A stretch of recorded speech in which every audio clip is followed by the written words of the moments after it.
Imagine. Tu te réveilles un matin. Dehors, il fait glacial. Les immeubles autour de toi ressemblent à des squelettes de béton, des tramways calcinés, des façades noircies. C'est l'hiver. C'est Berlin. Et tu es piégé. Et là, quelqu'un te dit « À partir d'aujourd'hui, plus rien ne rentre, plus rien ne sort, pas de train, pas de camion, pas de bateau. Berlin-Ouest est coupé du monde. » Juin 1948. L'Union soviétique vient de décider de bloquer Berlin.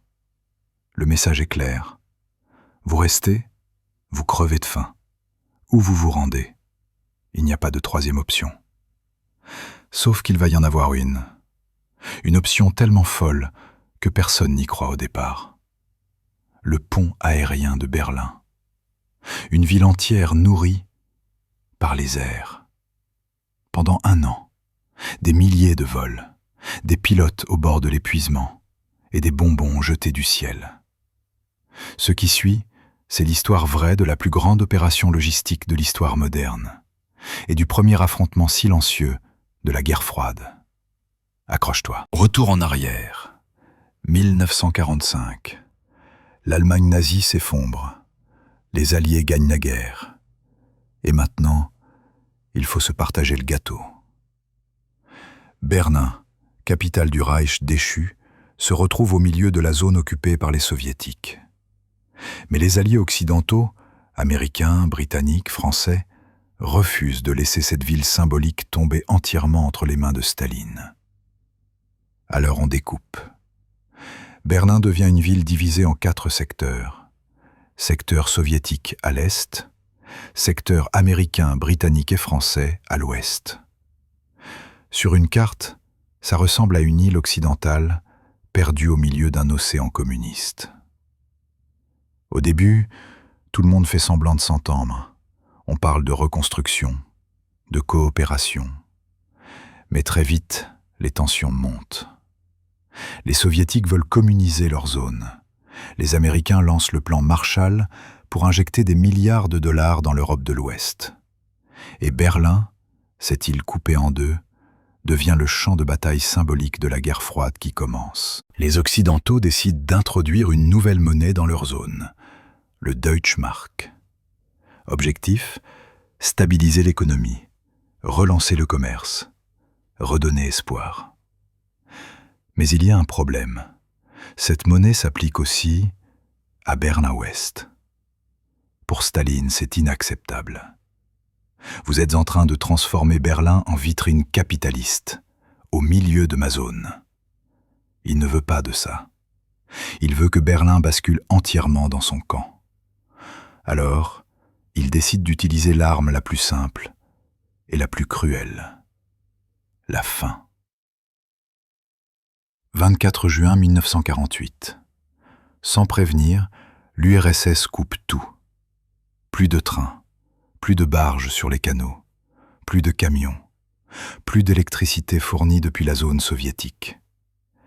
Berlin-Ouest, 2 millions d'habitants, se retrouve isolé du reste du monde. Dans les bureaux occidentaux, c'est la panique. Les stocks de nourriture, quelques semaines. Le charbon pour chauffer et faire tourner les centrales électriques, pareil. Beaucoup pensent que c'est fini, que les Occidentaux vont plier bagages, quitter la ville, abandonner Berlin aux Soviétiques. Même chez les généraux américains, certains disent « On ne peut pas nourrir une ville entière par avion, c'est logistiquement impossible. » Mais il y a toujours quelqu'un pour répondre. Impossible ? Regarde-moi bien faire. L'idée folle, nourrir par les airs. Il y a un détail crucial, un petit détail qui va tout changer. Les Soviétiques contrôlent les routes, les rails, les canaux, mais ils ne contrôlent pas le ciel. Après la guerre, 3 couloirs aériens ont été négociés, 3 routes dans le ciel qui relient l'Allemagne de l'Ouest à Berlin-Ouest.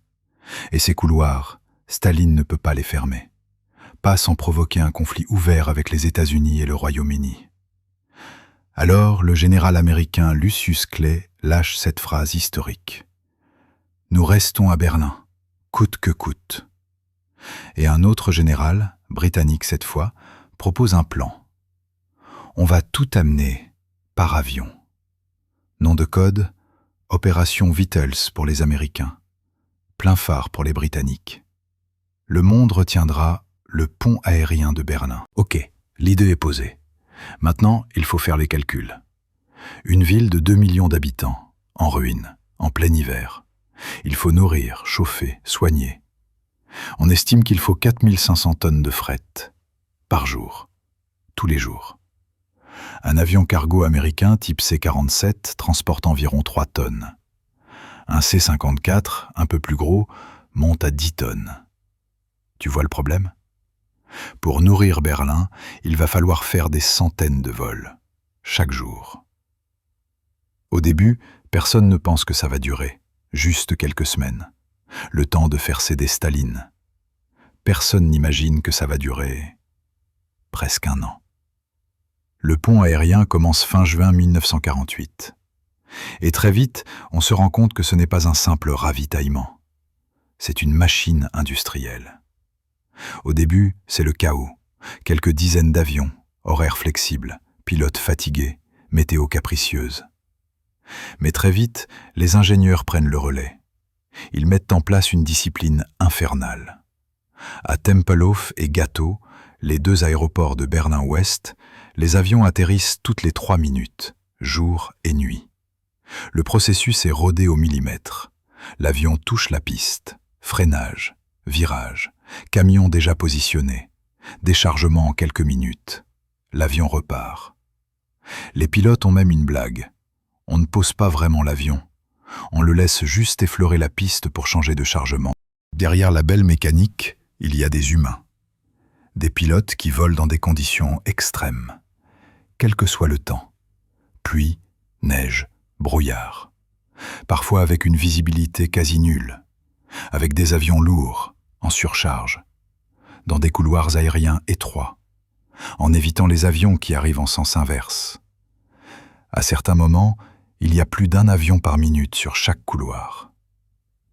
Un contrôleur aérien dira plus tard « Si l'un d'eux rate son approche, on a un effet domino et tout le système s'effondre. » Il y aura des accidents, des crashs, des morts.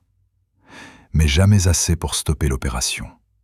Parce qu'en bas, il y a une ville qui dépend de chaque atterrissage. Le Comedy Bomber, les bonbons du ciel. Et là, entre en scène un personnage improbable. Gail Halvorsen, pilote américain. Un jour, sur l'aéroport de Tempelhof, il voit des enfants berlinois derrière la clôture. Il regarde les avions se poser, fasciné. Il leur parle à travers le grillage. Il n'a presque rien sur lui, juste 2 ou 3 chewing-gums. Il les coupe en petits morceaux, les partage. Les enfants se les passent. Certains se contentent juste de sentir l'odeur. Halvorsen est bouleversé. Il leur promet « Demain, je vous lancerai des bonbons depuis mon avion. » Les gamins demandent « Mais comment on saura que c'est vous ?» Il répond « Je ferai bouger les ailes avant de larguer. » Le lendemain, il attache des tablettes de chocolat à des mouchoirs, comme de mini-parachutes. En approche de Tempelhof, il ondule les ailes et largue ses bombes de bonbons. Les enfants en bas explosent de joie. La rumeur se répand. Il y a un pilote qui lance des bonbons du ciel. D'autres pilotes se mettent à faire pareil. Des usines de confiserie aux États-Unis envoient des tonnes de bonbons. On donne un surnom à Halvorsen, The Candy Bomber, le bombardier de bonbons. Ce détail, minuscule au milieu d'une opération géante, devient un symbole. Ce pont aérien ne transporte pas que du charbon et de la farine. Il transporte l'espoir. De son côté, Staline observe. Son plan était simple. Couper la ville, la faire plier, pousser les Occidentaux à partir.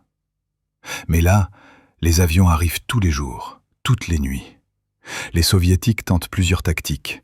Manœuvres dangereuses de chasseurs près des couloirs aériens, brouillage radio, pression diplomatique. Mais ils ne franchissent jamais la ligne rouge, abattre un avion occidental. Parce qu'ils savent que là, on bascule dans un choc direct entre superpuissances.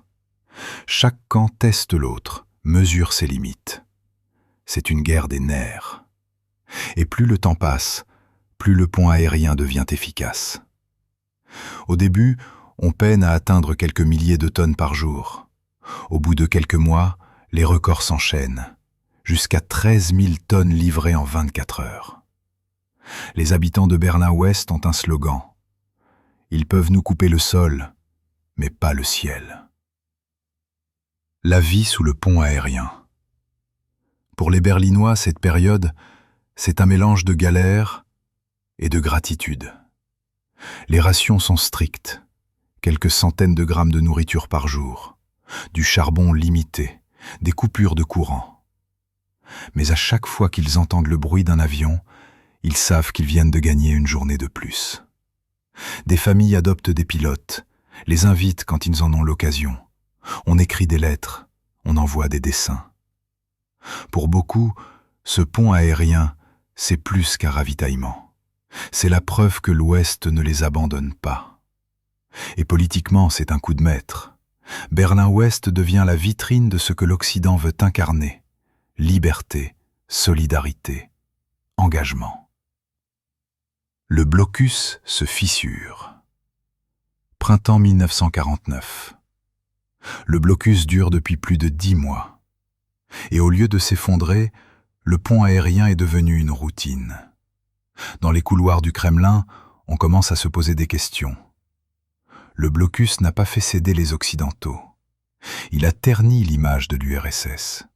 Il a renforcé le lien entre Berlin-Ouest et l'Ouest. C'est un échec stratégique pour Staline. Après des négociations, l'URSS accepte de lever le blocus.